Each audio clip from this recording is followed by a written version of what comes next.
The Irtonwood Ghost by Eleanor Glynn. Chapter 1, Part A. Mrs. Charters arrived at Euston in plenty of time for the train to Eilton. She was a woman who was well served, and her footman had already got her all that she required, and she retired with a paper to the farther side of the compartment. "You need not wait, Thomas," she said. "There will probably be no one else getting in, and it is a corridor train." So Thomas touched his hat and left.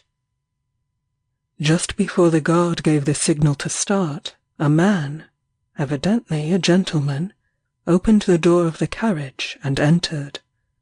He had been walking leisurely up and down the platform, and, if she had known it, had observed her maid and footman, looked at her luggage, and ascertained her destination.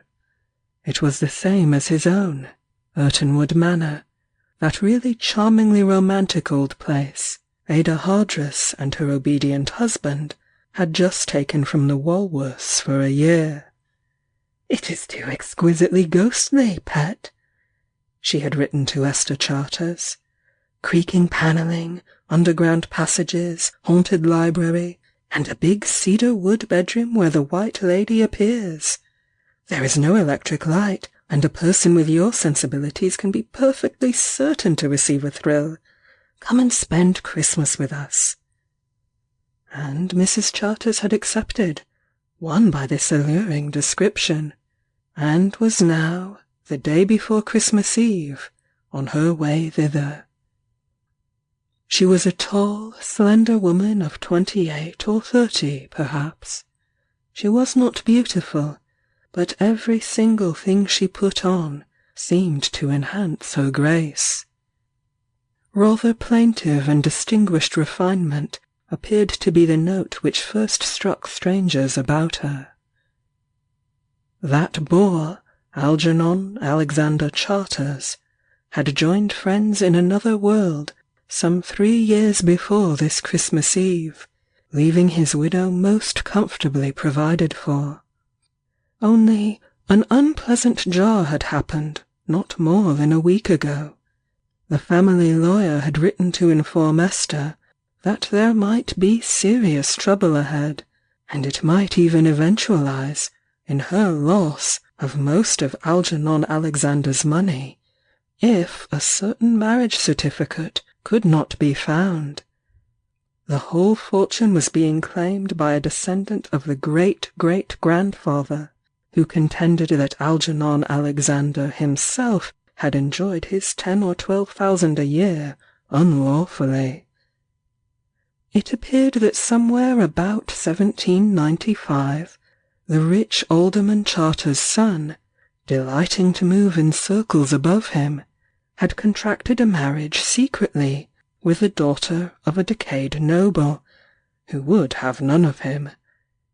And the lady, regretting her mistake too late, had denied all connection with him, and willingly relinquishing her son, whose existence she had concealed, and of whom she was ashamed, she had retired with her father to Italy, and there, a year or 2 later, had died, the wife of an Italian count. The abandoned rich city husband had apparently taken the casual behaviour of the noble lady in a philosophical spirit, doting upon her son, to whom, although he married again, and had a number of other children, he left the bulk of his great fortune. This second family seemed to have been complacent people, and had accepted their fate. But now one of their descendants had come forward and claimed that, the will of John Charters expressly stating, "To my legitimate eldest son and his heirs," with no name given, the property should come to him as the lineal representative of the eldest son of the second family, there being no proof to be found anywhere of the first marriage with the Lady Marjorie Wildacre. Mrs. Charters thought of all these things as she sat in the train. Her attention had scarcely wandered from them, even as she glanced up at the intruder into her carriage, but she did casually notice that he was a thin, dark man with something rather attractive-looking about him. And after a while, she became conscious that his eyes were fixed upon her, and she felt compelled to look up. They were too close together, the orbs which met hers, she decided, though their size and shape left nothing to be desired. She had a foolish shiver of foreboding and dislike as she turned away and let her mind revert to the ceaseless question of where on the face of the earth this certificate could be, and how were they to find it? Presently the stranger leaned forward and said, in a most cultivated voice, which yet had a foreign accent somewhere lurking in the background, "You are Mrs. Charters, I believe? We are both going to the same house. May I introduce myself? I am Ambrose DuVole. I am afraid not quite an Englishman." His smile was so pleasant it made you forget the sinister impression left by his eyes. Mrs. Charters was of the world and not easily disconcerted. She bowed politely, and a conversation began, in the course of which it became apparent that Mr. Ambrose DuVole— such a name! It reminds one of Claude, she thought— had met the Hardresses abroad, and had renewed his acquaintance lately, and was coming down now to this Christmas party. Nothing could be more polished and smooth than his manner. It had that easy gliding from one subject to another which makes so agreeable a conversationalist. He skimmed all sorts of interesting topics, and at last arrived at English architecture. "Irtonwood is a very romantic old place, Mrs. Hardress tells me," he said, "a fine specimen of Tudor style, with additions of Jacobean. I am longing to study it. Do you know its history?" "Not in the least," Esther replied. "My friend, Ada Hardress, really wrote I should be certain to see ghosts. I love the thought of them, although I have never been fortunate enough to encounter one. Have you?" And she smiled her fascinating, elusive smile that was half melancholy and half gay. Sir George Seafield, who had already arrived at Irtonwood earlier in the day, thought Esther Charter's smile the most divine thing in the world, but then he was in love. Resentfully so at first, then resignedly, and now abjectly. Ambrose DuVole, on the contrary, mused, "She is no fool for all her gentleness. It is a capable mouth. Perhaps her innocence about Irtonwood is all bluff, and she is bent upon the same errand as myself. I must lose no time." By 4 o'clock, when they had reached Eilton, they had each taken stock of the other. "He makes me creep down my back," was Mrs. Charter's comment, "although I do feel he is attractive." Some more guests got out of another carriage, and there were greetings and chaff, and the whole party entered motors and were whirled to their destination. Here all was holly and mistletoe and everything to make a real English Christmas, huge log fires in every grate, and quantities of wax candles tried to make up for the want of electric light. Nothing could have looked more like a storybook description of things as they were once in the good old days.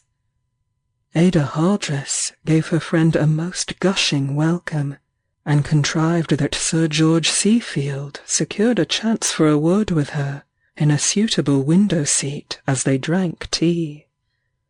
"You are cruel to me," he said, looking devotedly at the lady of his heart with his keen blue eyes.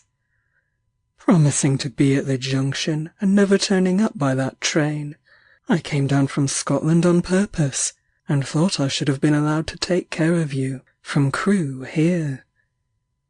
"I can take care of myself," she protested softly, "and I found I wanted to shop this morning before I left."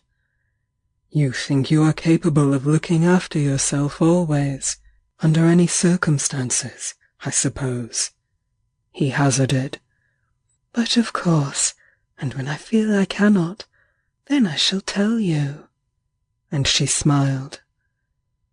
"I pray fate to let the chance come sooner than we think," he announced fervently. But at this pious hope, Mrs. Charters only looked sweetly disdainful, and changed the conversation to less personal things. "You won't be a goose, darling, and snub Sir George to death, will you?" Ada Hardress begged, as she took her friend up the stairs. "You are so provoking with your aloof air, and now wanting to rest until dinner when he is dying to talk to you."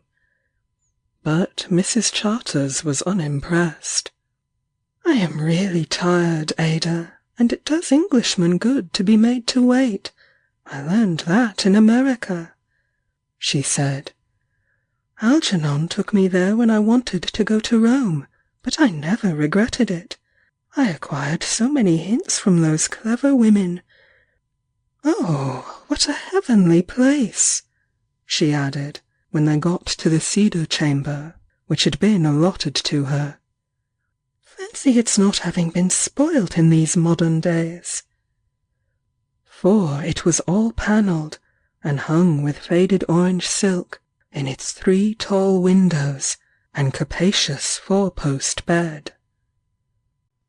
And presently, when Mrs. Charters was tucked up upon the rather hard sofa, preparing to have a siesta before dinner, she felt at peace with all the world. It was not long before she was sound asleep, and here she had a strange dream. She felt herself unaccountably moved and perturbed. She had a sensation of breathless, waiting tension, while she stood in some dark place, and suddenly it seemed as though only one spot in the blackness became illuminated, and then she saw an old escritoire. There was nothing else, no furniture, no room, nothing but this old writing bureau standing in space, and there, on it, lay unfolded a yellow parchment, upon which seemed to have fallen some drops of fresh blood. Esther woke with a sensation of supernatural excitement and fear, and then she reasoned with herself. Could anything have been more foolish? A dream with no incident, no personages, no action, to cause such a feeling? There was something uncanny about it, though. What if the room were really haunted? She was not sure she liked it after all.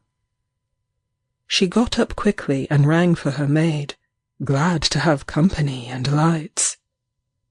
But all the while she dressed, she saw nothing but the escritoire, the parchment, and the 3 drops of blood. "You look pale and pathetic," Sir George Seafield told her, with tender anxiety in his voice, as they went in to dinner. "What has happened? I want to know." But it was not until about the first entree that he could get her to unfold her dream. Her other hand neighbour was the attractive hall foreigner who had come down in the train with her, and who had no intention of allowing her legitimate partner to monopolize the conversation. He listened attentively as she described minutely her strange incident to Sir George, bending forward so as not to lose a word, much to that gentleman's disgust. "I hate the brute," he thought. "Why cannot he attend to the woman he has taken in?" "What a very strange dream," Mr. Ambrose DuVole said. "And where was the escritoire? You have no idea?" "Not in the least," replied Esther. "It was all in space. But why the blood?" And then a thought struck her. "Of course," she exclaimed. "This is some vision sent to tell me where I am to find a most important document. How stupid of me never to have thought of it before." "A document?" both men asked. But while Sir George's eyes only expressed deep admiration for the lady herself, Mr. Ambrose DuVole's had a concentrated eagerness to hear her words that was arresting. Why should this interest him so? Wondered Sir George, and it caused him to feel puzzled and irritated. Mrs. Charters was no chatterer, and not in the habit of imparting her private affairs to strangers, so she laughed and changed the conversation now to lighter things, dividing her time equally between the two men until the ladies rose to leave the room. Sir George Seafield was incensed.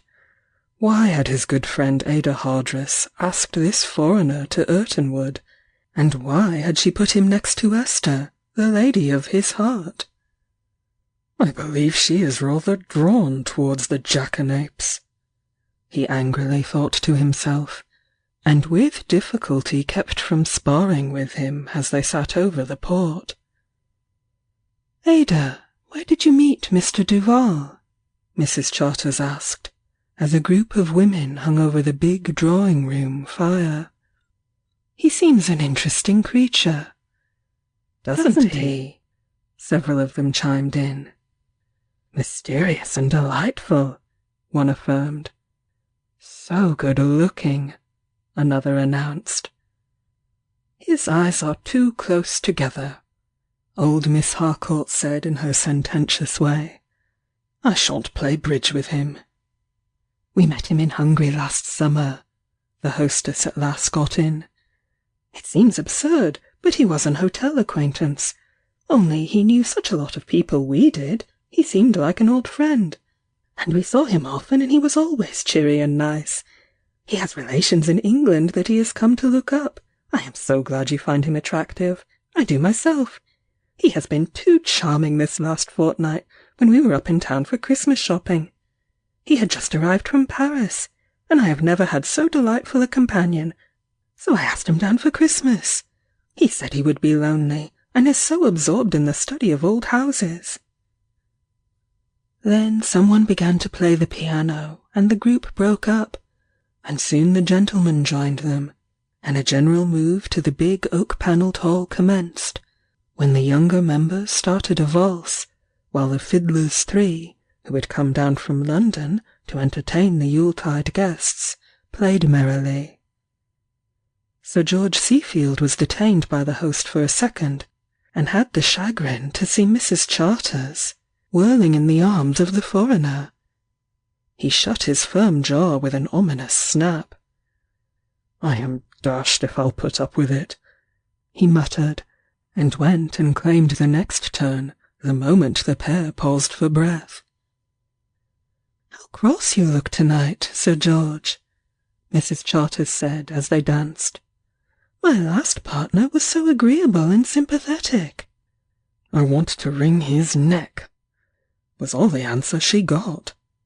And then he added, as they stopped and wandered off to a distant sofa in the gallery, "I am sure he is up to no good.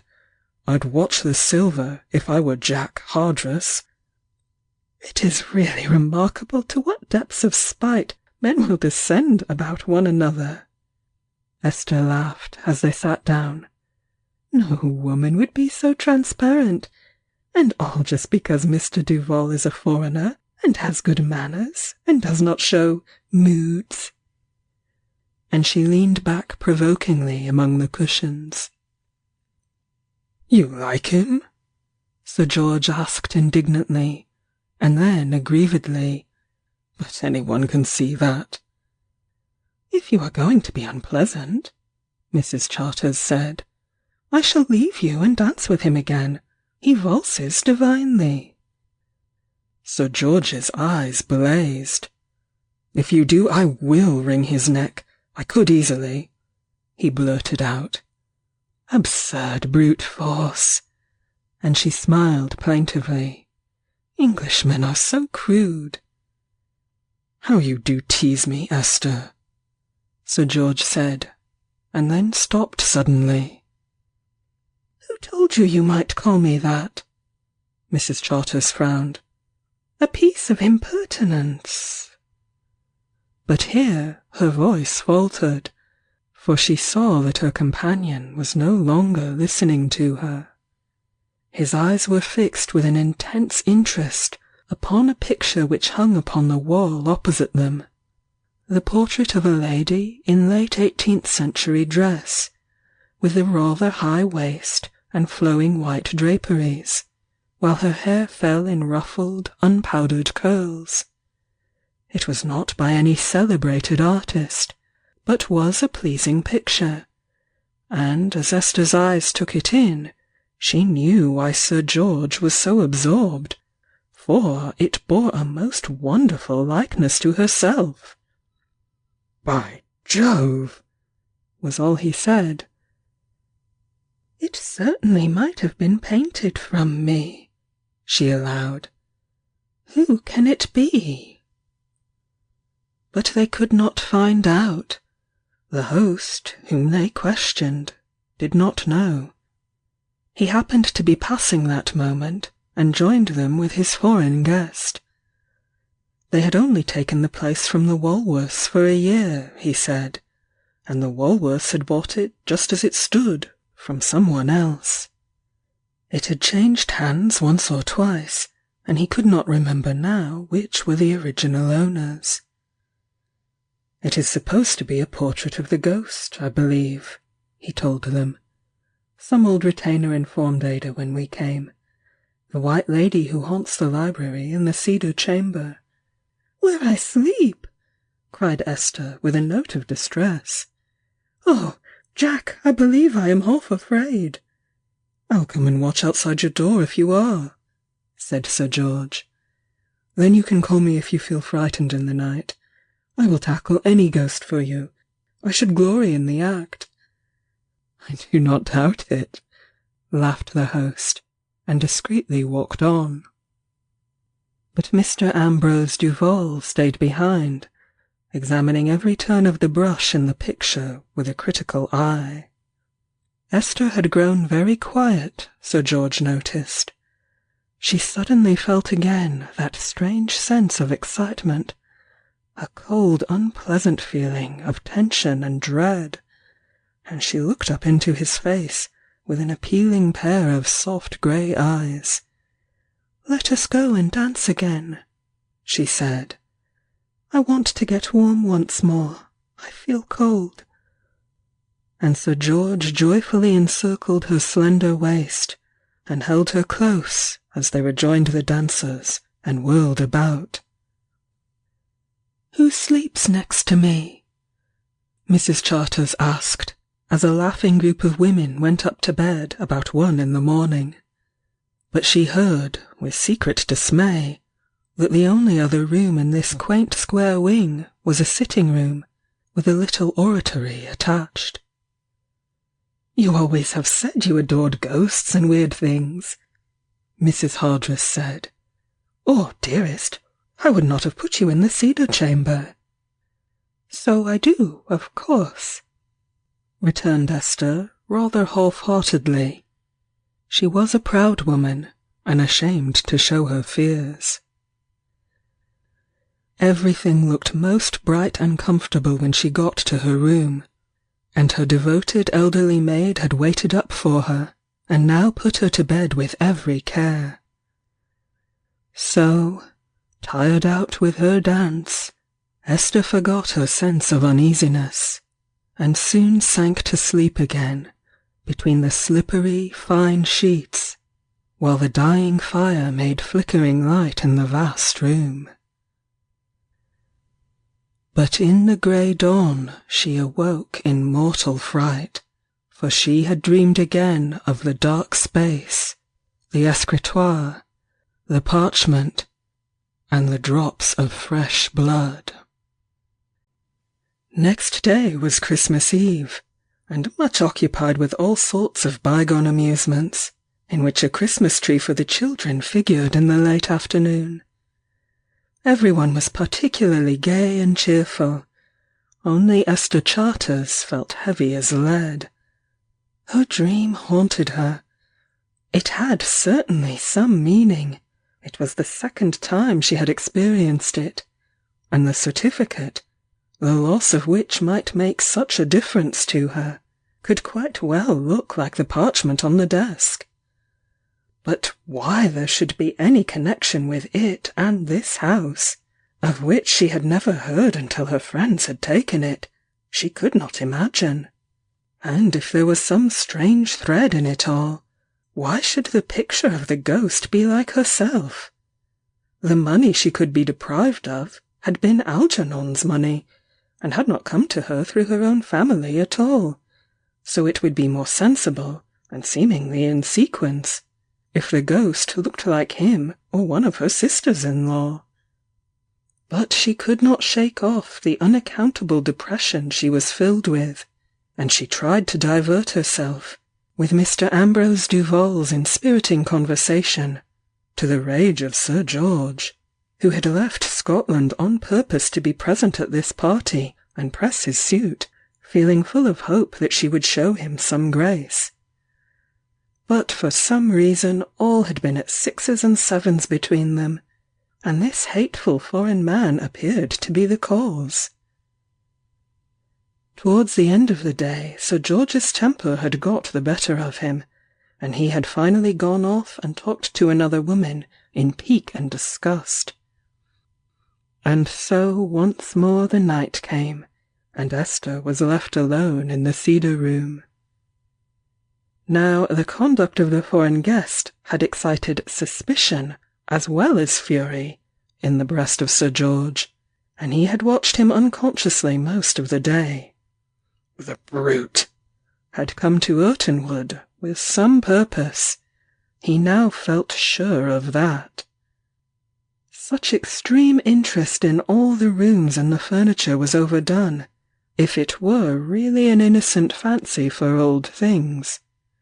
The library in particular seemed to have attracted him, and he even contrived to be shown the famous cedar chamber, while he said most insinuating and admiring things to its present occupant.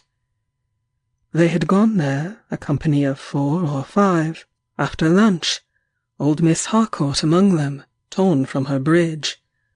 "I would not sleep here for the world," she said. "I wonder how you can, Esther. You must have nerves of iron, and a conscience of snow-like purity. It makes me feel creepy even in broad daylight." "I am not afraid," affirmed Mrs. Charters, raising her head. From there the group had returned to the library, and here Mr. DuVole pointed to an old escritoire, which stood in one window, unused now as a writing table. Its surface seemed a good deal warped from the sunlight, which had come in upon it, probably for many years.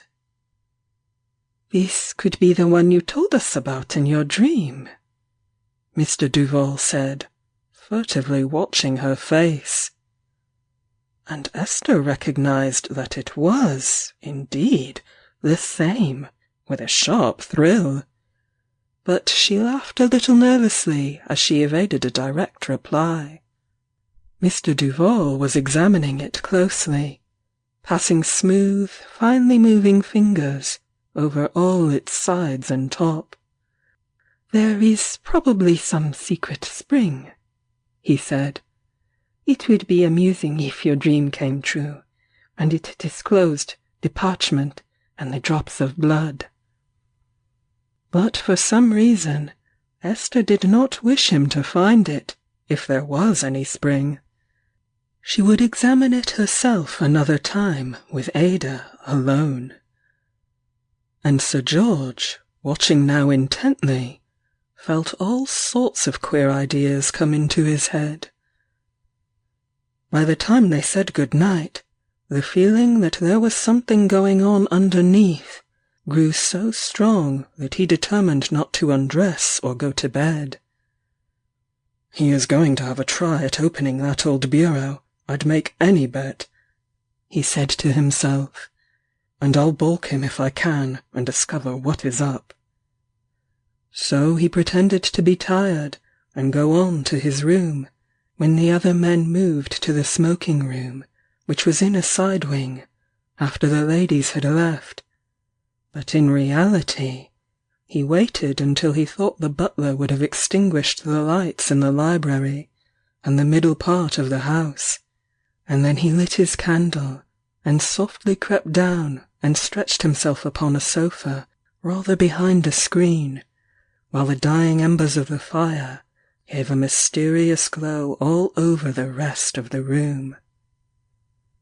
And in the cedar chamber, Esther, tired out and rather saddened at the estrangement which she felt had grown up in the day between herself and her hitherto ardent would-be lover, got hastily to bed.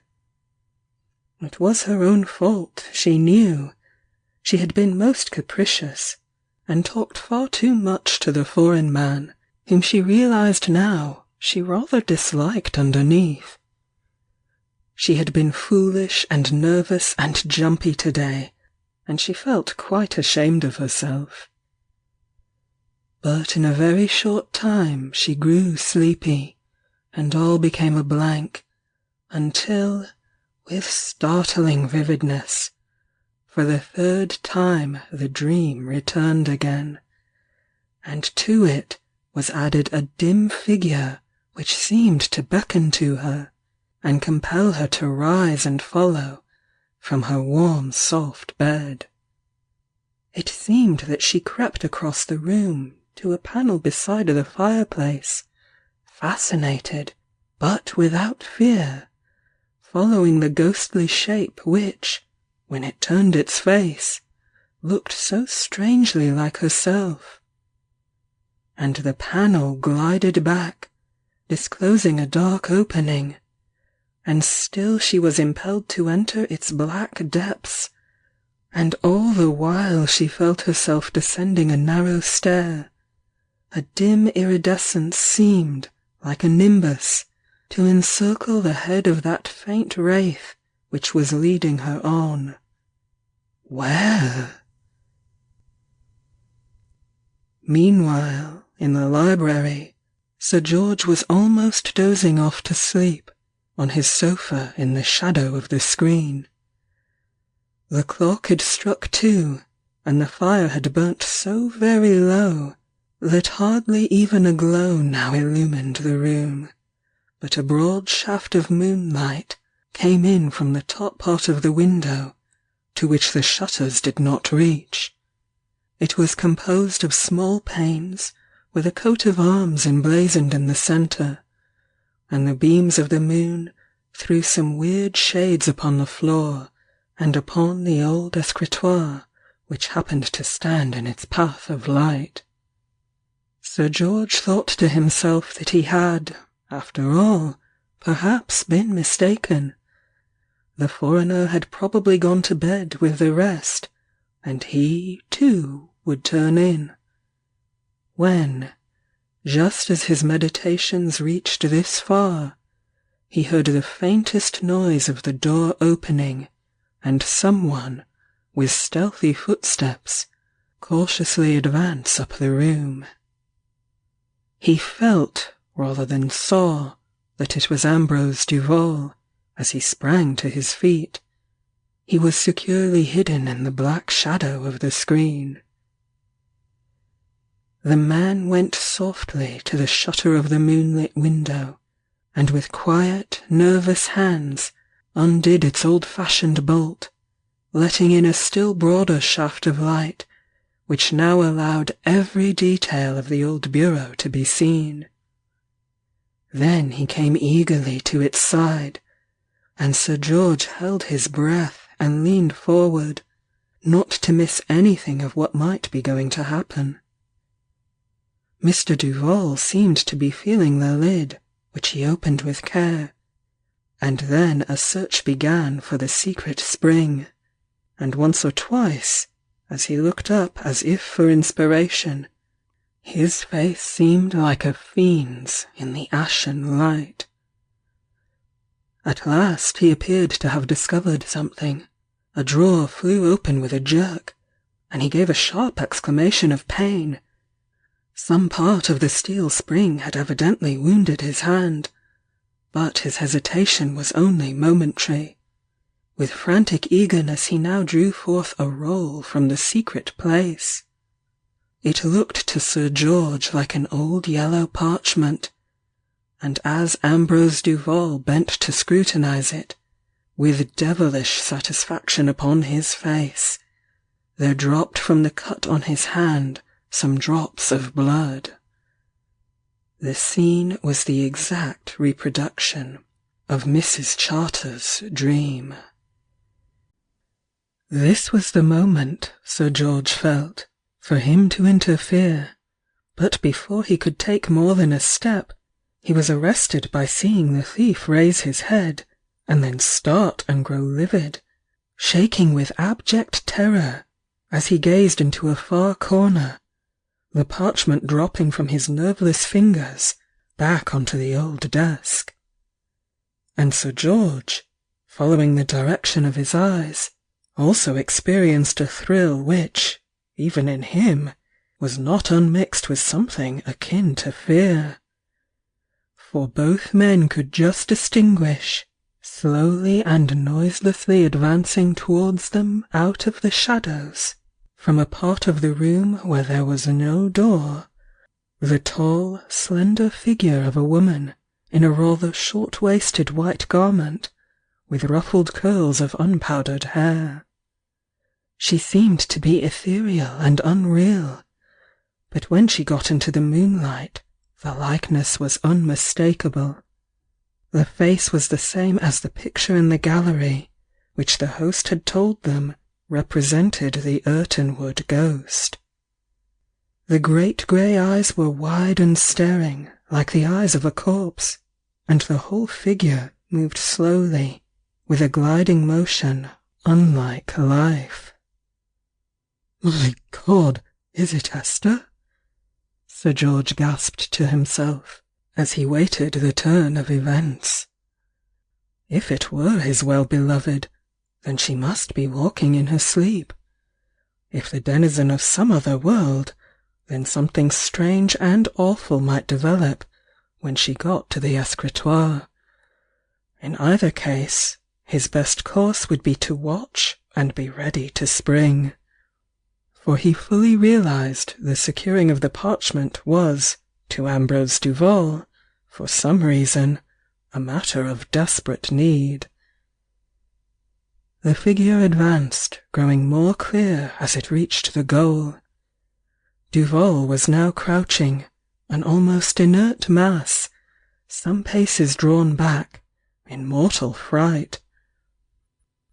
The lady, whoever or whatever she was, put out a transparent-looking hand in the moonlight, and seizing the parchment, was gliding back again from whence she came. But Ambrose DuVole gave the hiss of a snake as he saw the precious paper being taken from his grasp, and with a half-articulate cry of rage and terror, bounded forward. But Sir George was quicker than he, and ere he could reach the ghost, or woman, he found himself pinioned in the Englishman's strong arms.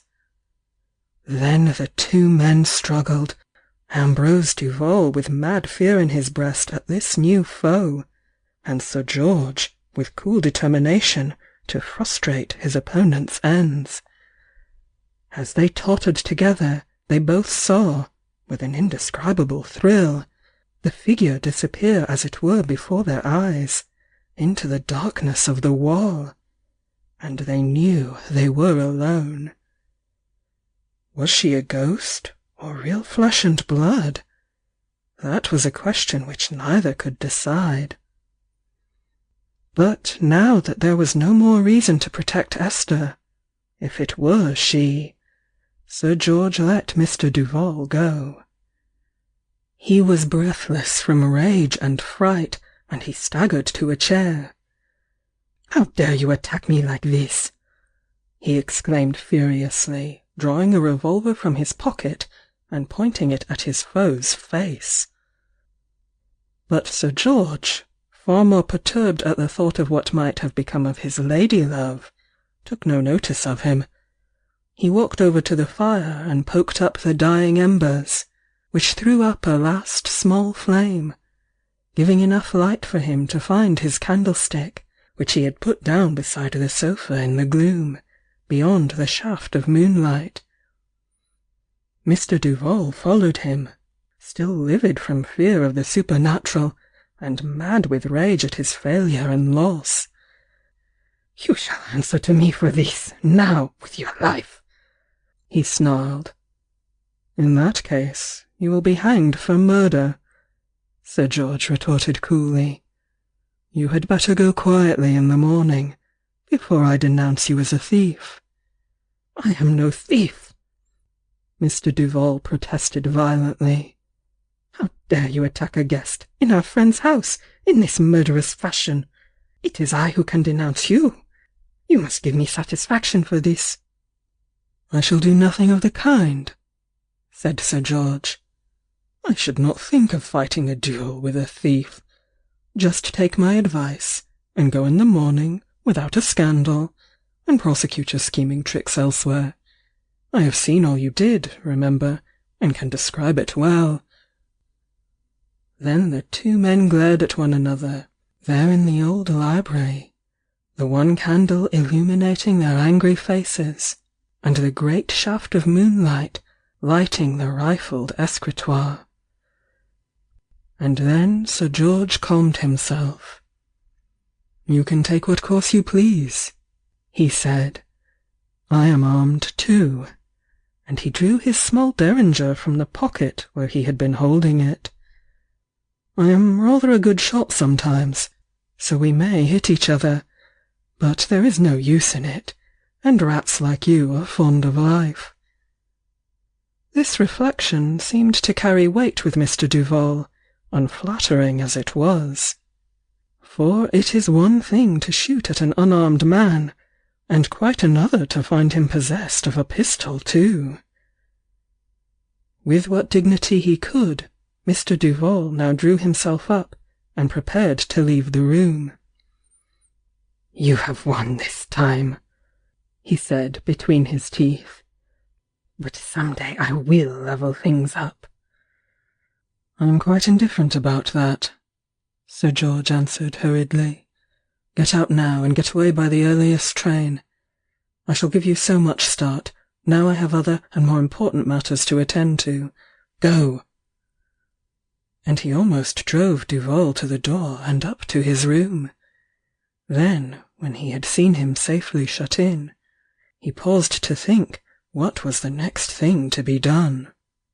To awaken Jack Hardress and his wife, and ascertain if Esther was safe in her cedar chamber, seemed to be the best move. So, after some difficulty, he found his host's apartment and knocked firmly at the door. "Yes, what is it?" Jack Hardress called out sleepily, and Ada's frightened voice piped, "Oh, who is there?"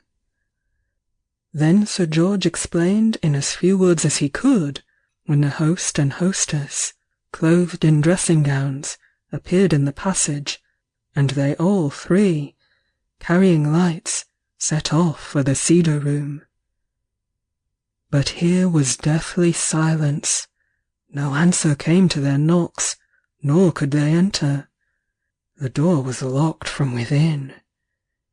A sickening icy hand clutched at Sir George's heart. What had happened? Some ill had befallen Esther. "If we both rush the door together, we can break the lock, Jack," he said desperately. "We must not delay an instant. Now!" And the two men hurled themselves against the stout panels, but though they shivered, they held. Then, with the strength of despair, Sir George made a rush by himself, and the bolt gave, and he fell headlong into the room. But, alas! Ada's 2 candles, which she held high, revealed no occupant. The bed had been slept in and left hastily. The clothes were turned back, but there was no sign of Esther. The 3 people looked at each other with blanched faces. What mystery was here? Sir George began hastily to examine the walls.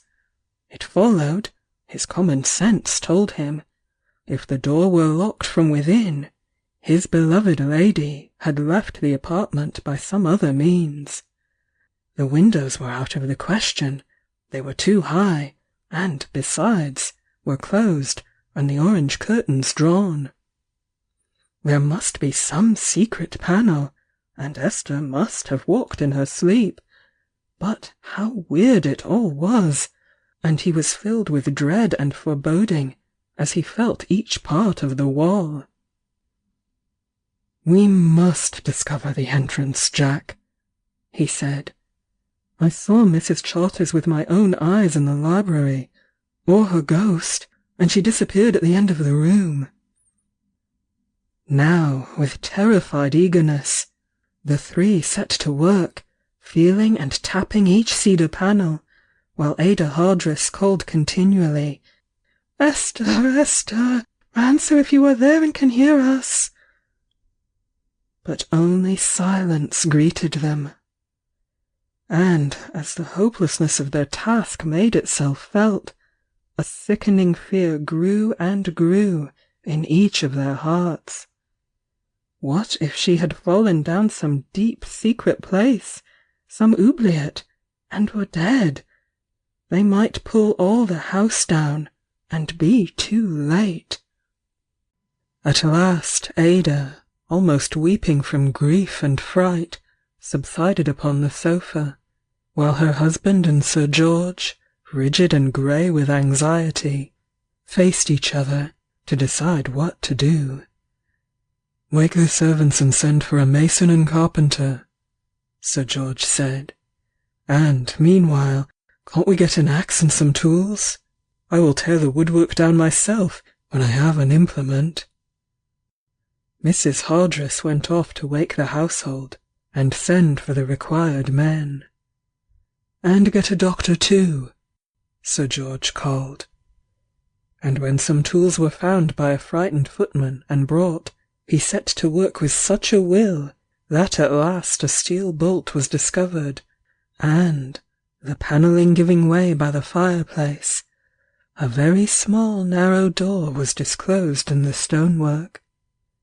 The bolts in connection with it were stiff and rusted with age, and how a delicate woman could have moved them was a profound mystery. The door gave way without much difficulty, and here, by the light of a lamp held high, the very narrowest passage was revealed, which in 3 paces developed into a stair. It was so extremely narrow that Sir George was obliged to force his broad shoulders through with great difficulty until he came to the descent, which seemed to twist and then go along straight once or twice, not a winding turret stair. And suddenly, at a sharp turn, he could see the steps rising again on the opposite side. But there, in the space beneath, lay the figure of a woman in white. With an exclamation of anguish he saw that it was Esther. But was she dead? He handed the lamp to Jack Hardress, who was behind him, and in a second he was beside his love and raising her in his arms, with difficulty in the confined space. And even in the excitement, he noticed that she still clutched in her hand the paper which seemed to have been the cause of all the tragic events of the night. He detached it from her fingers, and saw that the blood drops had smeared her hand, as he put the paper in his pocket and lifted her in his arms to carry her back. A bruise marked where her forehead had struck a projecting stone in the wall, Perhaps she was only stunned and not dead. This hope gave him the strength of a lion, and he clasped her close. But their exit was no easy task. The space had been narrow enough for one person here and there, and was impossible for a man cumbered with a woman in his arms. Jack Hardress retreated before them, holding the lamp high, and when Sir George came to a turn that he could not pass, he was obliged to lay his precious burden down, and let Jack Hardress pull her through by the arms, and then he lifted her up again. And so, at last, all three were safe in the cedar room, where a thrilled and excited group awaited them, including the doctor who had now arrived. The room was cleared of all but Ada, Sir George, and Esther's maid, while the doctor bent over the inanimate form. At last he looked up and announced that, no, she was not dead. And never were more grateful words sent up to heaven than Sir George's fervent, "Thank God." She was not dead, then, his darling, and soon she might open her dear eyes and look into his own. He could afford to wait in the passage now, as he told the good news to the rest of the alarmed guests. And presently the doctor and Mrs. Hardress came out, and he heard that his beloved was conscious and would soon be well. She must have walked in her sleep, the physician said, and her head struck a stone, but it was the stifling air which made her faint, though, no doubt, she was stunned too by the blow. If you had been an hour later in finding her, I think she could not have lived. And so, after all, there were rejoicings on that Christmas morning, which seemed as though it were going to dawn so tragically. And in the excitement of it all, no one thought then to remark upon Mr. Ambrose DuVole's departure by the one and only early train. His note of farewell to his hostess was a masterpiece, and caused Sir George to smile as she handed it to him to read. Late in the afternoon he was allowed to see his loved lady in Ada's own sitting-room, alone and in peace. She was lying upon the sofa with a bandage round her forehead, and her small face looked ghastly pale against the blue silk cushions. But her eyes shone, and she stretched out her hands as he bent upon his knees to be near her. "George, you were good to me," she whispered. "And I can't take care of myself." But she could not say any more, because he stooped and kissed her lips, and for some while they were too happy to talk of even a subject so interesting as her dream and the adventure it produced. But at last they became sane enough to examine the parchment, which proved to be the certificate of marriage between John Charters, bachelor, and Marjorie Wildacre, spinster, celebrated at a little village in Leicestershire in the year 1795.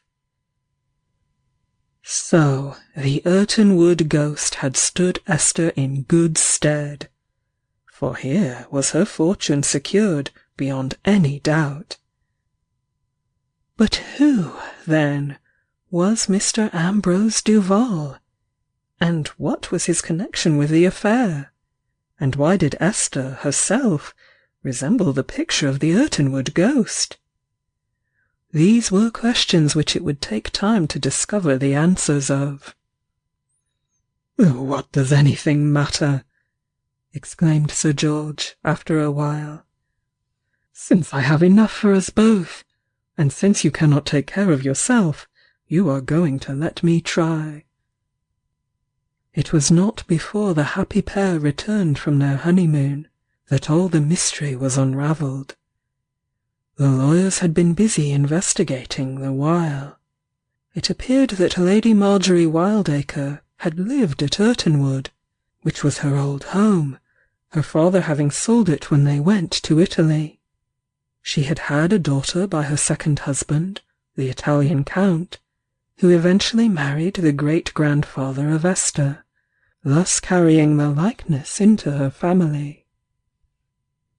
And Esther often loves to weave a romance round her dream and imagine how, influenced by this far-back ancestress's unquiet spirit, she must have been drawn to go to the Irtonwood Christmas party and participate in the events which followed.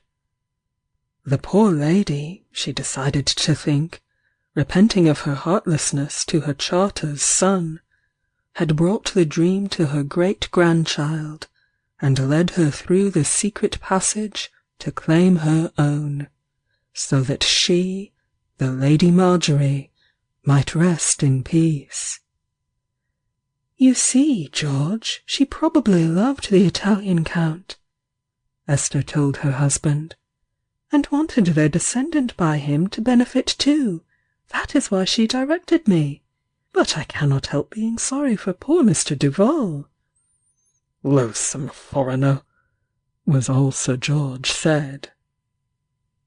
His real name was Charters, and he was the claimant of the fortune, but he chose to take his mother's name, she had been a Frenchwoman, the better to pursue his investigations unsuspected.